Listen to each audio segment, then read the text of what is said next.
I'm Joe Senese. I'm really pleased to be here. I'm especially pleased that I'm following Francis because we hadn't met until this morning, and I agree 1,000% with everything that you've said, because you never know when you follow someone if you're going to be in sync, and we definitely are. So some of what I'm going to say is actually going to be repetition, but you need to hear and see something 44 times, right, Matt? Before it becomes part of your vocabulary.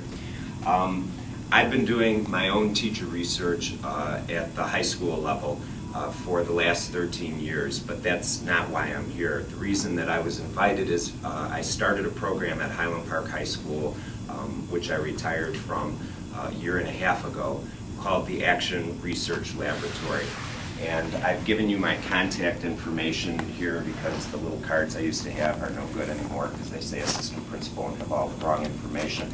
And on every one of these slides, I'm also giving you the URL of the Action Research Laboratory at Highland Park High School. They still maintain it, although nothing new has been put on it since I left.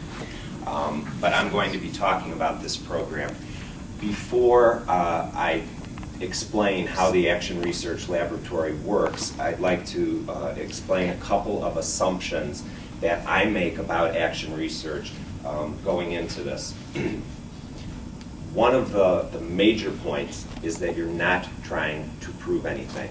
It takes a tremendous burden off of teachers conducting action research to realize that they don't have to prove that method A is better than method B. It's about your own growth and your own learning. At a conference that I attend, one of the presenters, it's not action research, but it's called self-study, came up with a nameplate that said, sometimes it is all about me. And I believe that's true with action research because it's about my growth. One of the questions that I would get from audiences, but never at school, is what if parents complain they don't want their kids to be guinea pigs in your classroom? And my response to them is, I'm not treating my students as guinea pigs. I'm doing what teachers normally do. I'm studying me. I'm studying my practice, what I do, and what the effect is. And every teacher should be doing that. And not once in my 13 years did a parent ever question that. Did they ever say, I don't want my kid being a guinea pig, I don't want my kid being in your classroom? In most cases, they were in awe that you were bothering to do research on what you were doing and asking, why aren't more teachers doing this? But the point is that you're not conducting it to prove anything. You're just trying to improve yourself. And I guess I can do this.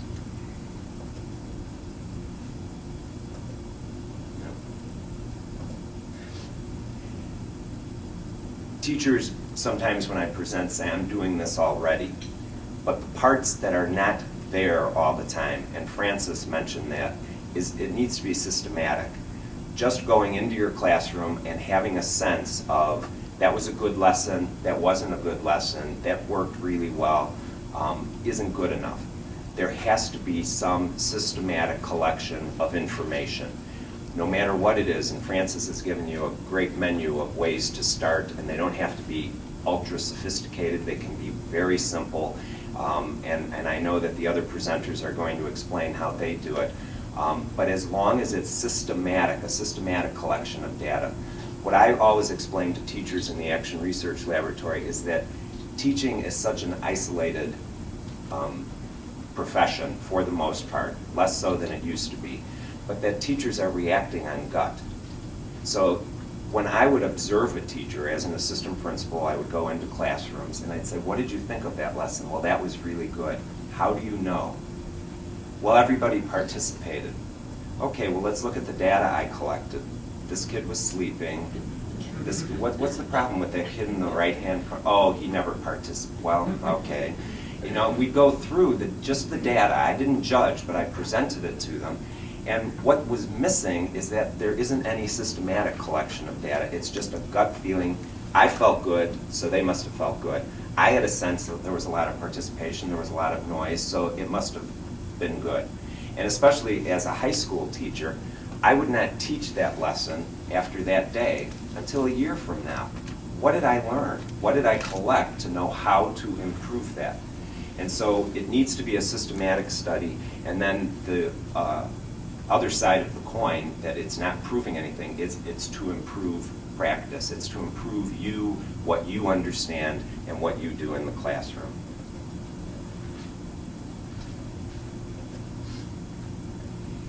The last thing, the last assumption that I had was that you're telling a story.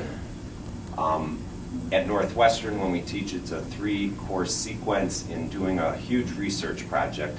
And what brings the anxiety level down is that you're telling your story. And no one else can tell your story. And in all the years that I've presented, and I used to bring all this data with me, percentages and charts and graphs, not once in my career in presenting has anyone ever asked me to show them my data. They never are interested in that. What they're interested in is the story about that one student who said such and such, which caused me to think, you know what, I missed that completely, and I need to make a conscious effort not to do that kind of thing. Those are the stories that I remember and that the audience remembers. And I was glad to hear, what did Frances start with, but stories, which I'm sure you will remember much longer than if she put charts and graphs up with percentages trying to prove something. So it's those stories which are especially appealing for teachers, which can make a difference. So if you're thinking, this is my story, and your story, as I tell the students at Northwestern, everything you do in your project can fail. The survey wasn't good enough, the interview you asked the wrong questions, or the kids didn't understand what this was, or it can all be a bust. But if you learn something from it, and it may be, don't use those instruments again. That may be the lesson. It may not have improved your practice, but it improved your action research. You've learned something. You can tell that story, because they're so worried, well, what if the survey doesn't work? You know what? First time you make a survey, it ain't going to work. I can tell you that surveys are one of the hardest things to do, and it's one of the things that people gravitate to because they think it's easy. And as soon as you get the results back, you say, well, everybody answered question 2 in a strange way, and you show it to somebody and they say, well, what does this mean? Yeah, I guess it isn't clear. No wonder they didn't understand it. But you're telling your story. Okay, that's all background, long background. And I skipped 2 minutes. And we go back to the beginning.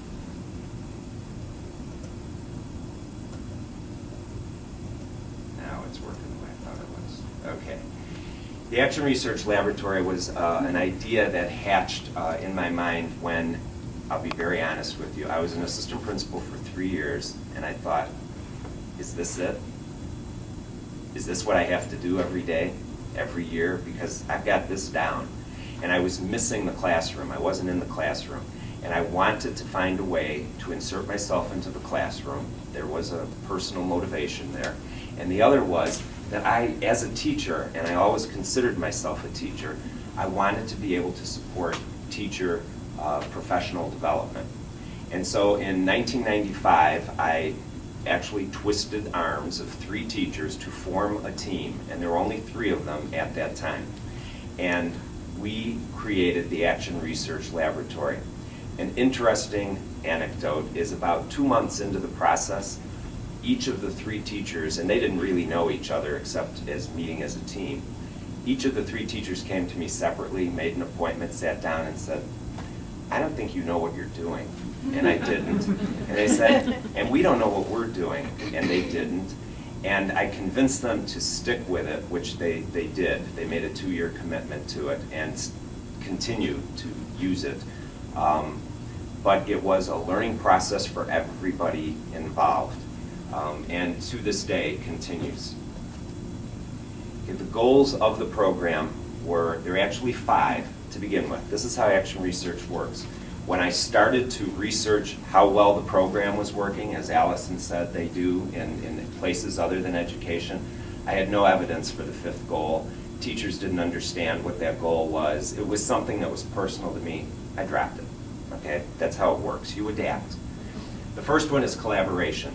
Teachers work best when they can talk to other people and work together.